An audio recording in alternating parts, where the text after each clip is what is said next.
EU and its relationships with its citizens. Thank you. Now we turn to the chief Brexit negotiator, Michel Barnier.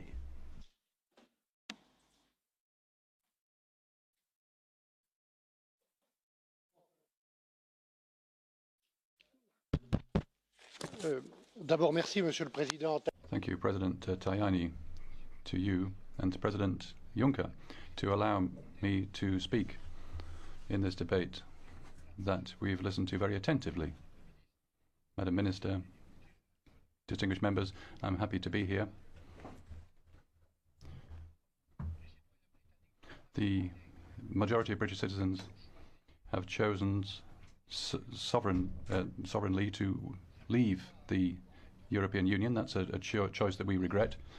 But a choice that we respect. And now we'll be implementing it. Brexit means Brexit. But at this stage, I would like to say two things that everybody here and everywhere else should understand and be mindful of. First of all, as regards the United Kingdom, which has chosen to leave the Union,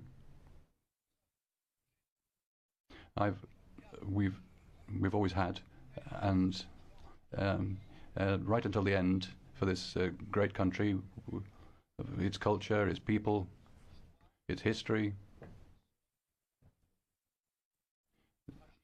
which showed solidarity with us in the most tragic moments, for its diplomacy, for this country, the respect that is due to a great country,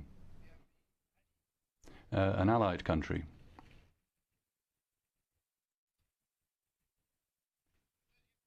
The second point, that everybody should understand that in this negotiation, which is extraordinary and complex, and extraordinarily complex, our responsibility, yours, that of the Council, clearly, that of the Commission, under the authority of President Juncker, our responsibility is to preserve for the future and for the long term what we are, our union, our values, our identity, our single market, our common policies. None of that, ladies and gentlemen, none of that is up for negotiation, and we're responsible for that. Every day, just a personal point, in the mission that has been entrusted to me, first by President Juncker, and which you're following, ladies and gentlemen, I bear in mind something that a French statesman said, who said in a speech, "Never sacrifice the future for the present. Never sacrifice the future for the present." Mr. Hökmark just now, Mrs. McGuinness, said that very forcefully. And in this negotiation, at the end of this debate, I'd like to share with you three messages.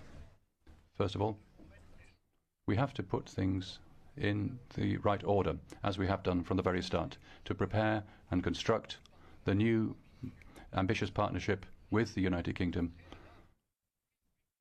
The prerequisite is to organize its withdrawal in an orderly fashion rather than in a disorderly fashion. Mr. Gualtieri stressed that.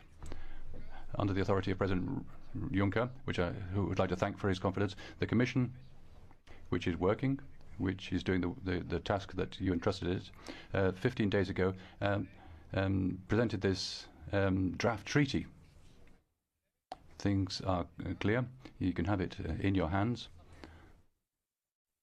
via this draft treaty. The idea is to accelerate and facilitate the discussion with the British, working on a legal text. As Mrs. Hübner said very well, and President Juncker, time is very short. It's very short for the negotiation for the withdrawal agreement. It will be short for the negotiation of any future relationship. It is also short, and I'd like to stress this point, for the preparation which we have to carry out in each of our countries together with the stakeholders to prepare the consequences, the inevitable consequences of Brexit, which the British have chosen. And this preparation is being carried out by the Commission by our Secretary General, Martin Zellmeyer, who I'd like to thank. So time is short. On this text, there are some points that which are particularly attentive to, which some of you have pointed out, and which you pointed to, Guy, in this resolution. Clearly, first of all, the first priority is the citizens, our common priority. Right to the end, we'll be attentive, that is to say, right up to the ratification of the withdrawal agreement. We will be attentive to the guarantees that we have obtained in the December report on the effective implementation of all the rights within simple and cost-effective solutions. Mrs. Miranda and Mrs. Simmer, or Mrs. Simmer, Mrs. Evans, and Mr. Weidenholzer, you raised this question, the priority of the citizens' rights. British citizens who have chosen to live and work in one of our 27 countries, and the 3.5 million people, including many students, Europeans who live and work in the UK. We also expect from the UK a sincere commitment and advances in the days ahead on all the subjects when it comes to the governance of the Euratom Treaty.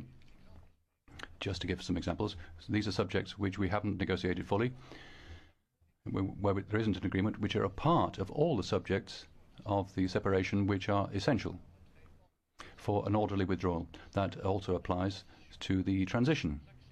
We accept, the European leaders, you have accepted the request of the UK government presented by Theresa May to include a period of transition in the withdrawal agreement. And clearly, within this short transition period, respecting Article 50, all the rules of the Union will apply without any distinction. A citizen who arrives, for example, during the period of transition, Mrs. Bresso mentioned this, should benefit from the same rights as a citizen who arrived before the day of Brexit. There's a second point, which is that which was mentioned in your resolution of our future partnership. In this text, you set out the architecture and the content, as the European Council will have done under the authority of Donald Tusk, of what could be this partnership, this ambitious partnership with the UK. Guy Verhofstadt talked about the future association with this great country based around 4 pillars. And I can relate to this architecture that you propose. Our trade relationship. Mr. Zulik talked about that we must be rules for the future trade with the UK. As Mr. van der Kala said, Mr. Millamon and Mrs. Miranda said, we need to have a balanced agreement on the question of fisheries. Secondly, thematic cooperation. Mr. Lopez Aguilar talked about aviation. Mr. Van Dalen talked about research or universities. I could mention Erasmus. Within a different financial framework than today, because the UK has chosen to leave the Union, we'll have a framework cooperation to maintain this work in the common interest together with the British. 3, cooperation in terms of justice, internal affairs, police cooperation and judicial cooperation. Finally, clearly, with this great country, a strategic partnership for foreign affairs, security and defence. When it comes to the first pillar, that of economic cooperation, at the current time, all the models of cooperation with third countries are on the table. They're available. that is closing doors. J'ai écouté. I listened attentively to the Theresa May's Mansion House speech, which confirms that the doors that the UK is closing itself by confirming the red lines, leaving the single market, leaving the customs union. Elmar Brok pointed out this red line. Another member too, and several of you talked about trade relationships and not having any jurisdiction of the ECJ. Those are the UK's red lines. We have noted, but clearly you can't have the status of a third country and at the same time asked for the advantages of partnership with the Union. And Philip Lambert's talked about that. You couldn't use the single market à la carte. Mr. Reynolds just now, or Mr. Dante, said this. It's an integrated ecosystem, and the four freedoms, including the freedom of movement, are indivisible and indissociable. You can't want to participate in our agencies without a legal commitment of applying the law of the Union and the jurisdiction of the Court of Justice. You won't be able to ask from the outside the mutual recognition of rules and standards, and that can only be based on confidence, that is to say common law, cohesion, supervision, and single supervision. Ladies and gentlemen, President, that's a rather surprising idea, to think that the 27 member states of the EU and your Parliament could accept sort of convergence as wished by the UK, and at the same time open up the possibility for divergence when there is a comparative advantage to be had for it. It's time to face up the hard facts. Monsieur Ferreira. Mr. Ferreira, Mr. Longam, Mrs. Scout-Cato mentioned the question of standards in the UK. That'll be a third country and a sovereign country. And here too, that's an important point. That's a question which I asked some weeks ago and to which we don't have any answer from the UK yet.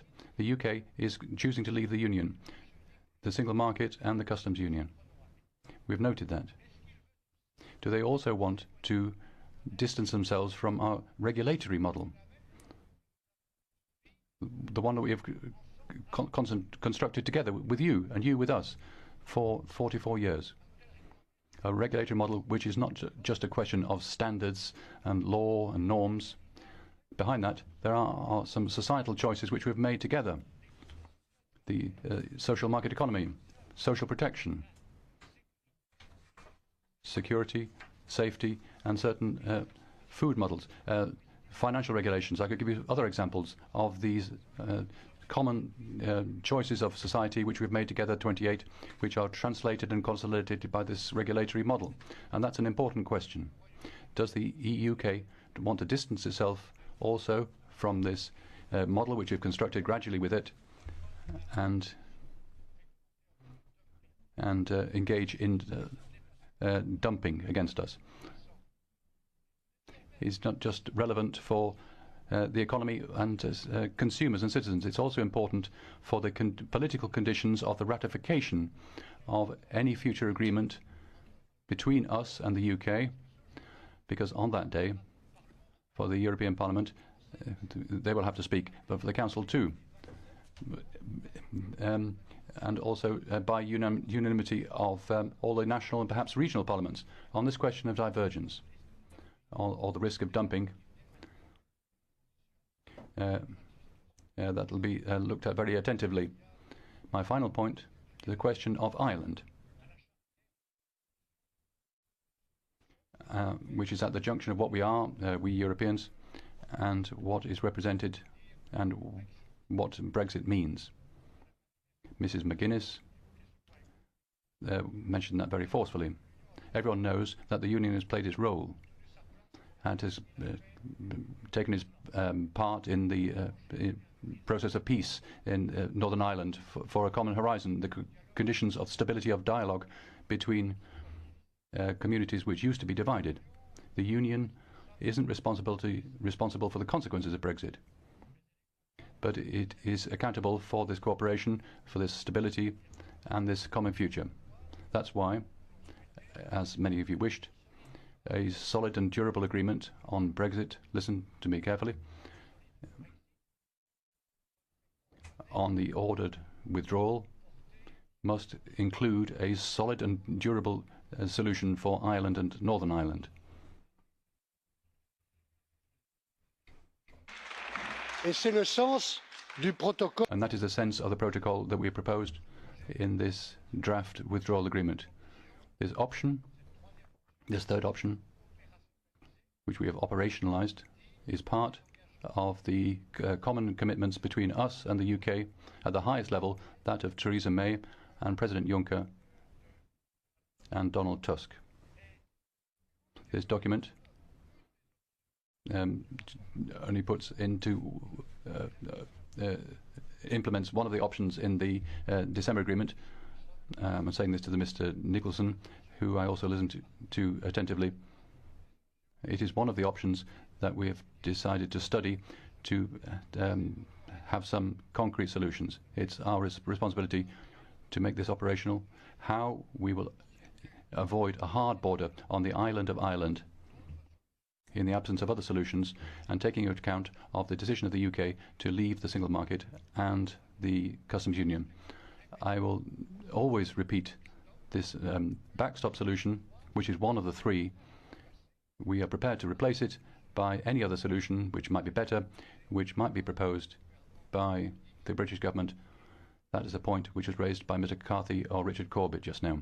So, by way of a conclusion, Madam Minister, ladies and gentlemen,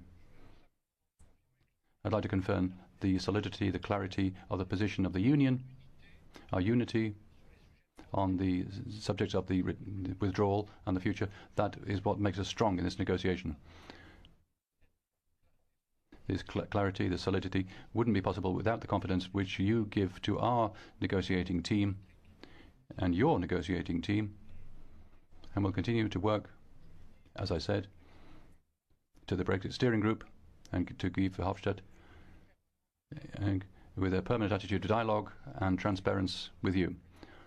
I'd like to thank you, Mr. President, and Guy and all the members of the Brexit Steering Group, the President of the Group, your coordinators, for the quality and the sincerity of your work together. And I think that the resolution that you will adopt is essential for the success of the steps that we have in front of us. Thank you very much for your attention.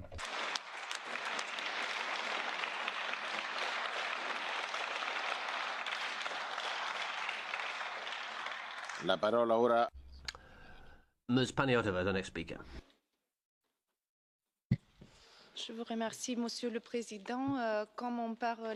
Thanks very much, Mr. President. Since we're speaking the same language on Brexit, in the light of Mr. Barnier's comment in French, I'll also make my concluding observations in French. So, honourable members of the European Parliament, let me stress once more that the Bulgarian presidency believes that the unity of the Union is vitally important if we want the negotiations to be a success.